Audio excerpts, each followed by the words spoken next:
Another day at the dojo. The new normal, here we are. It is a beautiful day outside, but I chose to do these videos inside to the dojo to kind of bringing you back into the dojo. You know, we so appreciate everybody that's sticking with us and keeping our studio afloat. We're making these videos right now, so you have contents, you have techniques to work on. Today, I believe that Jiu-Jitsu, American Jiu-Jitsu, is more important than ever. People are getting a little desperate over life situations, and you want to be a little bit more on guard. One of the philosophies we teach at American Jiu-Jitsu is called Zanshin, which means total awareness. If you go out and about, you got to be totally aware. Desperate people do desperate things, so your investment in your Jiu-Jitsu has just gone up because you want to be able to protect yourself in a situation in case it gets a little ugly. So with that being said, we're starting the first video of the orange belt category. Orange belt deals with self-defense. The first part of the orange belt category deals with more type front attacks, and then the second part of the video will deal with, or the orange black, will deal with more rear attacks. So we're going to initially start out with our orange belt techniques. And if you give me 1 second, I'm just going to get the belt category so I follow it so you can follow it at home. By the way, if you don't have a list and you want it, go email me to osensei, that's O-S-E-N-S-E-I, Joe, @gmail.com. Email me a request for a specific belt list, and I will send it to you because I can do that and keep that social distancing. All right, so I'm just going to walk across the mat for a second. I want to get the belt list book so I can follow the belt list book, and we can go, follow it the same progressive way.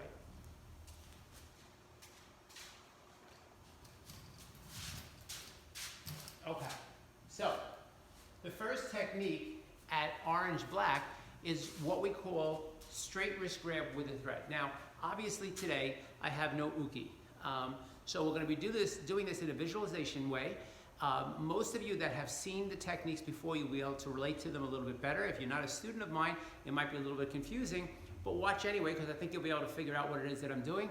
And if you're not a student of mine, why not? You need to come down to American Jiu-Jitsu when we do reopen and check it out. American Jiu-Jitsu, I always say it on social media, it changes people's lives. Not just from a self-defense standpoint, but from a standpoint of developing good philosophy.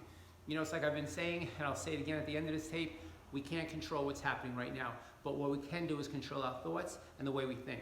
So right now, all we can do is one day at a time, and that's what we have to focus on. We have to make today a good day. Today it happens to be a beautiful day, if you see that in the background, all right? And when tomorrow comes, we deal with that. We only can get invested right now in today, and today we're gonna do some self-defense. Okay, so the first technique, pretend my wrist is out and a person's grabbing my wrist in what we call a straight wrist grab. So we have a couple of different categories. We have a straight wrist grab, a straight wrist grab where the person grabs the wrist right here, and then we have a cross wrist grab. All right, so this technique that we're going to work on is a straight wrist grab with what we call a threat. So the person grabs your wrist, straight wrist grab, and they go to throw a punch at us. Okay, and that's what we're doing. So they grab your wrist like this, straight wrist. So pretend there's a wrist here, and they go to throw a punch at you. And we call this straight wrist grab with a threat. Always remember that when watching any tape that American Jiu-Jitsu makes, they're all situational movements because we teach what we call a combative art. We respect and we evolved and we came from a traditional system in the martial arts.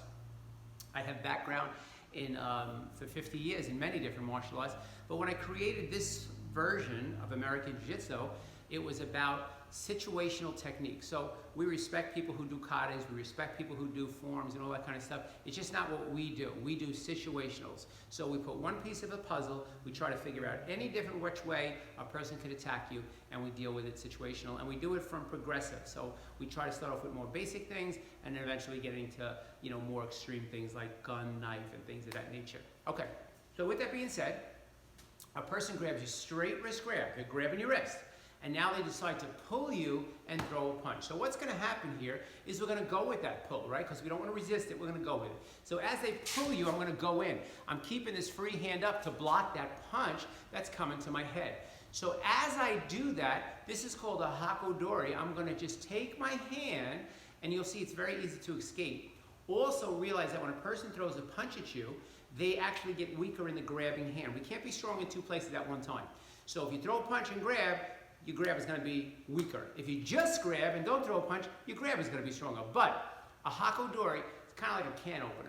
You're taking that thumb bone right there and you're just wedging it right out, and you're going to be able to get out. So you're going to block with your right hand, and you're going to hakodori or wrist escape with your left hand.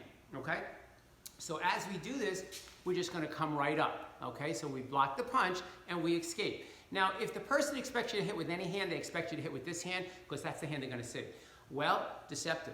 We're not going to hit them what they expect they're going to be hit. We're going to hit them with something totally different, which is the actual left hand.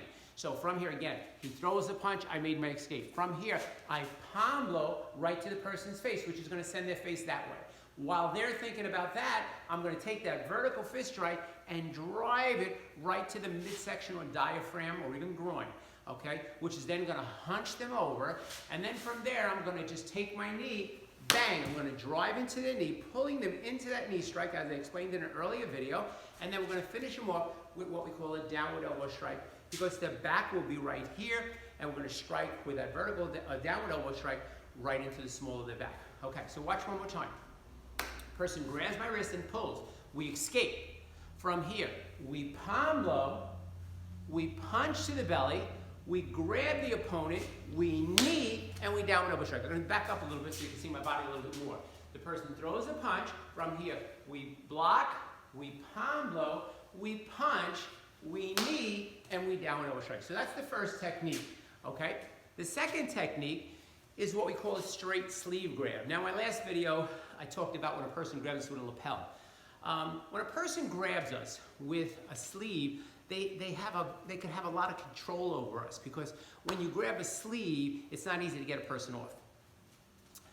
But when a person grabs your sleeve, they might be asking you what time it is. So we don't want to necessarily just assume that we're in a combative type fight. So we have to have a little bit of a buyout here, where we realize that I don't like when you put your hands on me. I'm not going to get overly aggressive, but if you make a fist with that other hand, you grab the wrong person, and that's what we're all about. So from here, if a person now on this technique, they're grabbing my sleeve, straight wrist grab, grabbing my sleeve.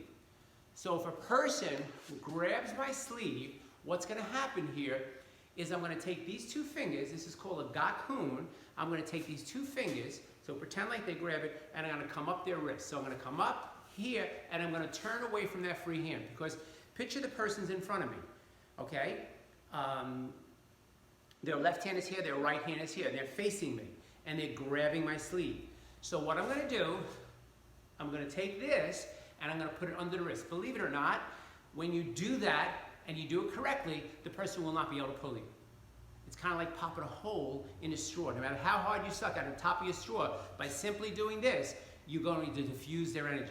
And I have done this literally at the Pentagon to some of the biggest and strongest people who I says, come up here and try to pull me, and none of them were able to do it. So believe me when I tell you, anything you question on this video, when we open up, you come down to the studio and I'll show you these techniques, okay?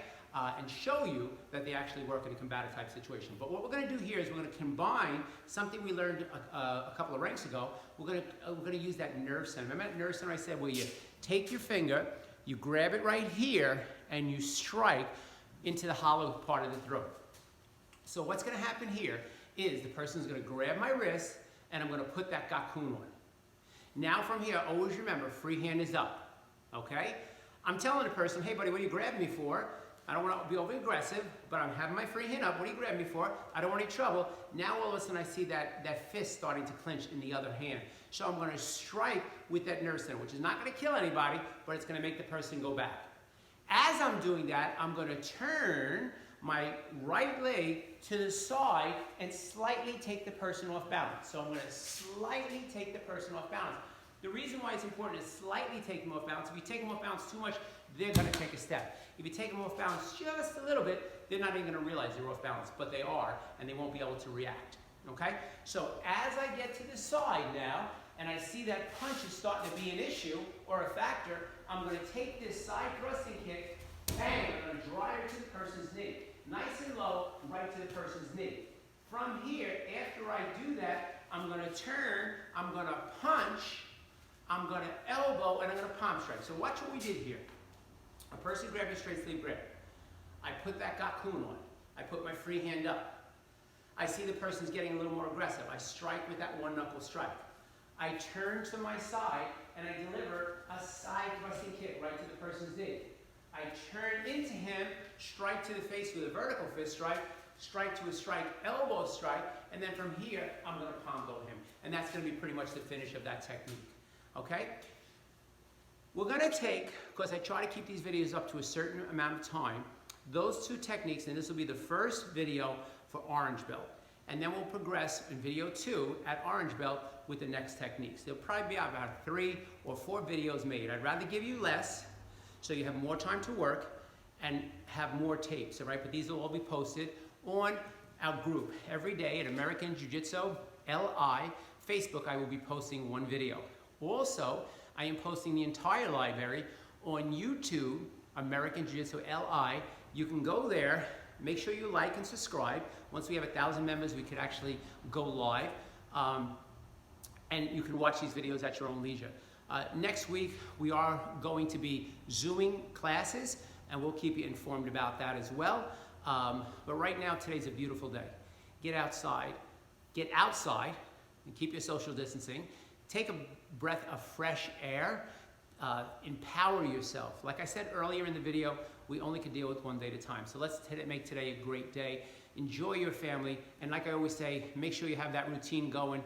Wake up, do what you're supposed to do your chores, do your homework, listen to your parents, make your bed, do your obligation, change your clothes, okay, and be healthy. 3 things I always say at the end of the video: stay home, stay safe, stay healthy.